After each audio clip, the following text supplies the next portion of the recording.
No niin, päivien päivää taas.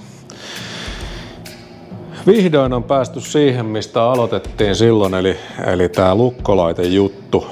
Mulla oli kamerasta akku loppu, enkä malttanut hyvää päivää jättää hukkaan, eli nyt osat on jo tehty. Nää on ihan tämmösiä polven päällä tehtyjä rakenteita ja kaiken ydin on tossa, eli holkki, minkä sisällä asiat liukuu. Siinä on rasvanippa ja tämä akseli menee sen sisään. Näin. Täällä on stoppari. Se tulee pultilla täältä takapuolelta. M10-pultti ja sopiva nippu prikkoja. Et siitä tulee tämmönen. Mä en nyt kiristele, kun nämä menee vielä maalaukseen, mutta silleen, että ymmärrän tää idea, niin näissä on tällaiset Kalasnikovin välykset. Sitten on nämä itse lukkotapit, viistetty kärki, jotta menee hyvin ja putkisokalla paikallaan 8 millin samasta latasta on tehty kaikki osat, niin tämäpä menee sitten tänne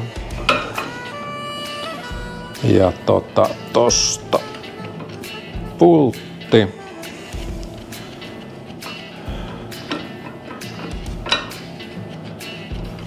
Ja tää pultti tulee sitten, kierretään tosiaan, tässä on kierteet tässä pellissä, tai siis tässä raudassa, ja se kierretään lukitteen kanssa siihen kunnolla kiinni, ja sitten tulee nylokkimutteri tonne toiselle puolelle. Nyt en laita muttereita, kun mä näytän vaan tän idean. Toinen puoli. Sama homma.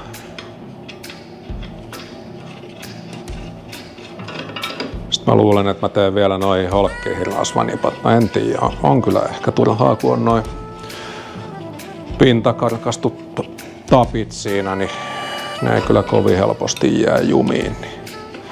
Noin. Se on nyt siellä. Kaikessa yksinkertaisuudessa.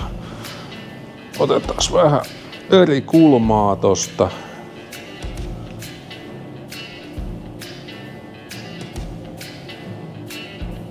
Noin.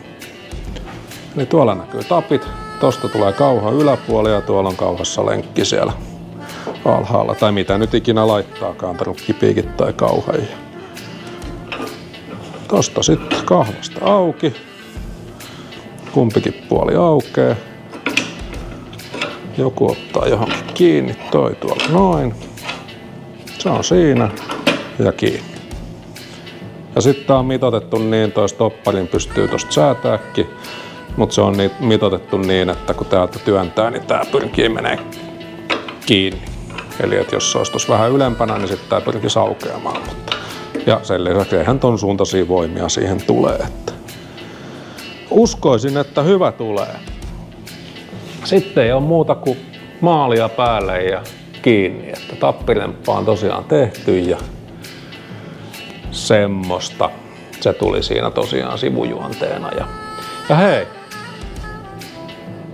Huomiseen asti on vielä aikaa hitsauskonetta kiinnostua. Siinä mun edellisellä videolla on se arvonta. Jos on tarvetta hitsauskoneelle ihan ok vehkeelle, niin siinä on tarkemmin kerrottu siinä edellisessä videossa, että minkälaisesta laitteesta on kyse. Mutta joo, sinne vaan kommentoimaan ja saa tähänkin kommentoida ja saa kommentoida ihan mihin vaan ja ihan kaikkialle ja laittaa peukkuja ylös alas sivulle vasemmalle, mitä kaikkea sieltä löytyykään, en tiedä. Mutta joo. Kiva olisi, jos jotain edes reagoitaisiin, niin se saisi lisää näkyvyyttä näille videoille ja sitä myötä saattaisi tulla niitä tilaajia lisää ja joku päivä tästä voisi olla jotain järkeäkin tehdä näitä. Kiitos näkemiin. Tämä oli tämmöinen lyhyt esittely vain tästä hommasta. Jees, hyvä, kiitti, moi.